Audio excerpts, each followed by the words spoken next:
Hey there everyone, Lord Frigid here with another episode of Aether Raids Offense. Today's video covers the recently completed light season, and I have to say I had the strangest season this time around. The first strange occurrence is that I don't think I ran into a single map that was actually hard. Of course, everything is relative, and being able to run bonus unit Brave Edelgard definitely helped, but I didn't really encounter any crazy assist setups or warp chains, unless you count the mock battles from yesterday's video. Most maps were prison setups that were very straightforward cases of any old well-invested tank should do just fine.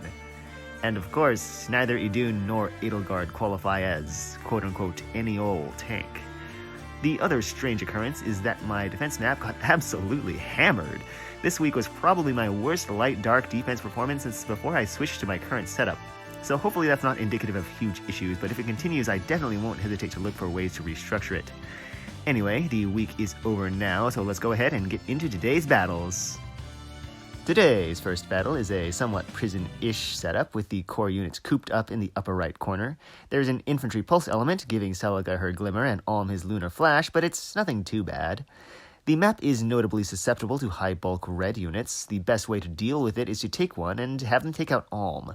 The rest of the enemies should fall pretty easily. I actually wonder a little about the Glimmer pick for Legendary Celica, since the specials that scale off of damage dealt, like Glimmer, apply their multiplier before skills that quote-unquote deal damage, like Wodao, Saintly Seraphim, or Luna Arc. If no bulky red is available, another option is to wander up the left side and either pick off or chip Yago. This will get the enemies moving so you can slowly deal with them as they advance. Alright, I'm going to go ahead and send in the Sita raiding party for this battle. I will have Sita herself over on the right-hand side, accompanied by Peony and Azura. And then on the left, I'll have Edelgard and Air. Those two will progress up towards the Aether Amphorae while Sita engages the enemies.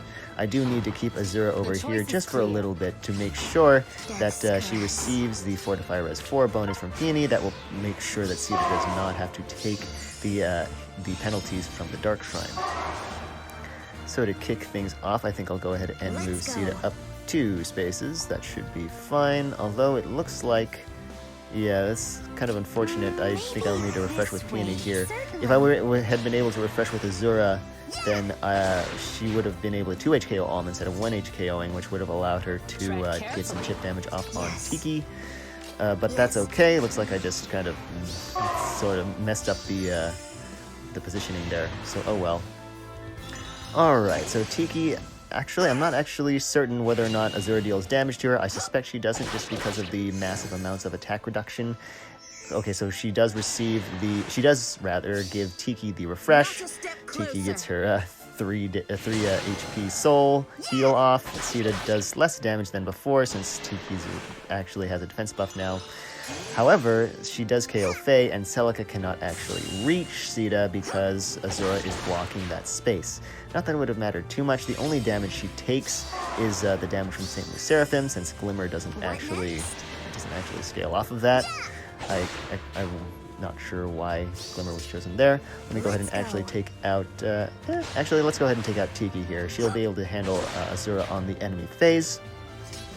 And then I will continue to have Edelgard and Air wander up the left-hand side, so hopefully I will be able to finish this off next turn. Let's just leave Air there. Should be fine. Okay, so Azura definitely attacks Sita. Okay, that's interesting. She deals 0 and it gets exactly 1 hit KO. That's kind of entertaining, actually. So on the next turn, I'll be able to get the Aether Structures and finish off Yago, so I'm just going to go ahead and play that out. Certainly. Tread carefully. Yes. Let's go. The choice is clear. Huh.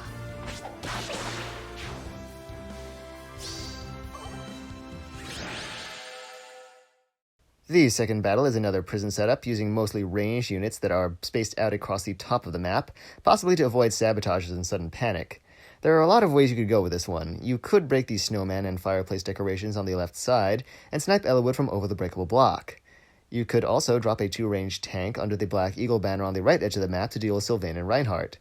One thing to watch out for, and I'm not sure if this placement was intentional or just happy coincidence, is that if you go for a bait on the right-hand side, be very careful about breaking the Aether Amphore. Once that's gone, Edelwood will be able to take out the breakable block and receive Tethys' Refresh, which might get him enough range to target an unsuspecting ally.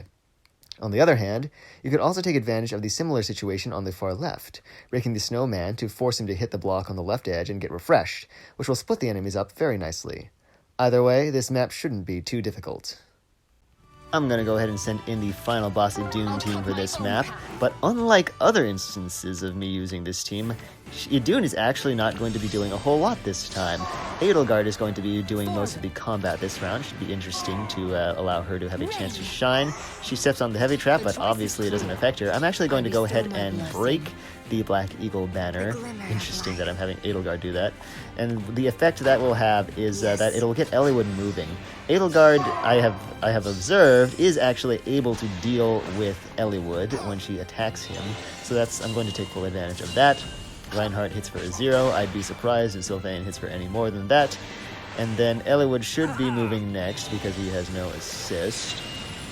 And then once Veronica or Bramimond, probably Bramimond, move out of the way, then Tethys will be able to refresh Eliwood and move in. So that's all going according to plan. I'll have Edelgard take out both Eliwood and, what's her name? Veronica, that's what her name is. And after that, I'll actually have my Nilla reposition Peony up, refresh Edelgard so she can also take down Bramimond. That's going to be perfectly safe since Peony will not be in range of Tethys. And unfortunately, it looks like my heir has gotten hit by this tactics room, so I'll have to deal with that somehow. Let's see. Do I want to take out... Yeah, I might as well grab the M4A now. Tethys attacks Edelgard, but Edelgard actually still has her distant ward, so she can't counterattack. I'm actually considering upgrading her to distant counter, but I would only really do that if I were to keep Edelgard on this team in some way, shape, or form. Let me actually go ahead and reposition Air up here towards the fountain, and I'll have Tethys forced into this space between the Panic Manor and the Healing Tower, since she will consider that to be the quote-unquote safest location to attack from. And then on the next player phase, what I'll do is I'll just move Edelgard up left and then reposition Peony to provide a refresh and just trap Edelgard in between, trap Tethys in between all of those buildings so I can safely advance up the left-hand side to have Air grab the Aether Fountain. That's actually going to be a multi-turn process since she does need to take that tactics room out so she's not inhibited by it. And then it'll still take her 2 turns to actually get to the fountain. I could potentially find some way to just keep Tethys trapped while having somebody else go up, but honestly, it doesn't even really matter. I've got plenty of time, so let's go ahead and take out the fountain, and I think I'll go ahead and just let Edelgard finish the job.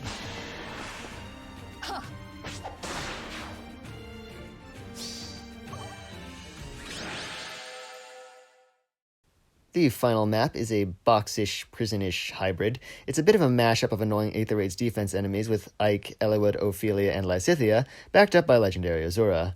Both Lysithea and Ophelia carry AoE specials, which I find a little odd since neither Ike nor Ophelia have infantry pulse, so Lysithea doesn't actually get hers.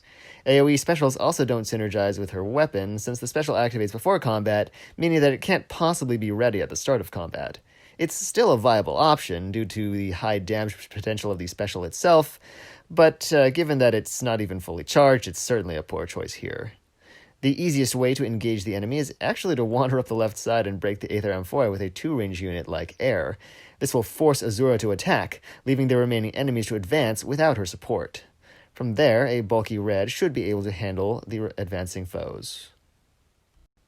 I'm going to go ahead and send in the Idunn raiding party for this battle. I'll actually kick things off with a bit of structure breaking. I'll have Air assist with that effort here, since she actually does have a lot of mobility, including being a flyer, so she can actually go up and grab that Aether Fountain in the top right corner. However, when I actually initiate combat, Air will be over on the left-hand side, breaking the Aether Amphorae, so it has to force Azura to launch an attack. And I will have I'll have Idunn march up the right side to take out Lysithea. That's going to accomplish two things. One, it's going to take out a really annoying threat in Lysithea herself, and it's also going to get rid of Ophelia's blazing special due to Idunn's pulse smoke. Let me go ahead and do this. Now I can start maneuvering Air over towards the left-hand side. Let's go ahead and do that, get a refresh off. And actually, now I will be able to have Edelgard smite her over, since Peony has vacated that location. And then I'll start to move Idunn up the right-hand side. So I'll need to kick things off by breaking the panic mana with her, getting her a refresh, and then having Edelgard smite her in to deal with Lysithea. Let's go ahead and get this show on the road. Let's go ahead and bump Peony over here, and then Air will be able to take out the Amphorae on the next turn. So now I should be good to go. I'll go ahead and have Air take out the Amphorae as I described. Azura will be forced to attack since she is isolated. Otherwise, I do believe that since Eliwood doesn't actually die to Idunn, his attack will be prioritized, since Lysithea being defeated will free up that space for him to attack from. I do want to prevent Azura from refreshing, so I did have to isolate her there. Unfortunately, that means I won't be able to get Milla into range to have her Nurturing Breath support Idunn, but that's okay.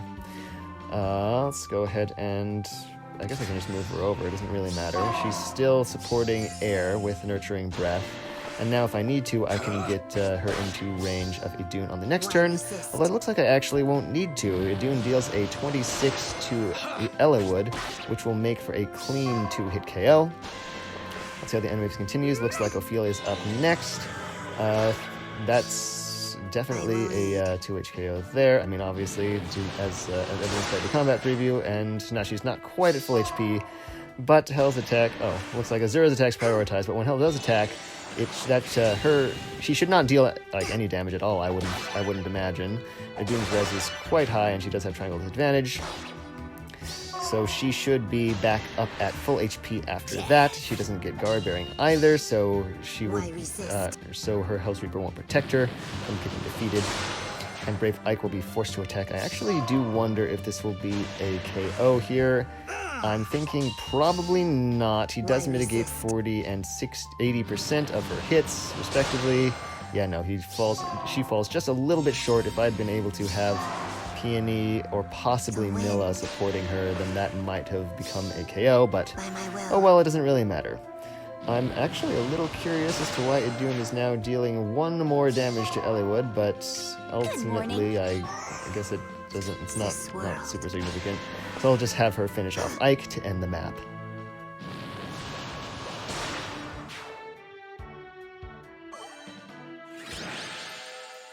And that is it. I hope you all enjoyed this episode of Aether Raids Offense, despite the fact that it was all prison setups. I'll have to consider what I want to do with the Idunn team. I could actually quite easily return to a 2-unit, 1 bonus, 2 mythic team. I wouldn't mind keeping Edelgard around. She's a very solid unit, and I would still be able to keep Idunn's kit intact, since unlike Nagi, Edelgard doesn't take up the quick riposte seal. I'll have to see how things go. At any rate, next week we will be in Astra season. I plan on running Legendary Lucina as my bonus unit, so hopefully her 2 range and future vision assist will prove useful. I hope to see you all in a week for another Aether Raids Offense video on that experience. As always, thank you all for watching, and I will catch you next time.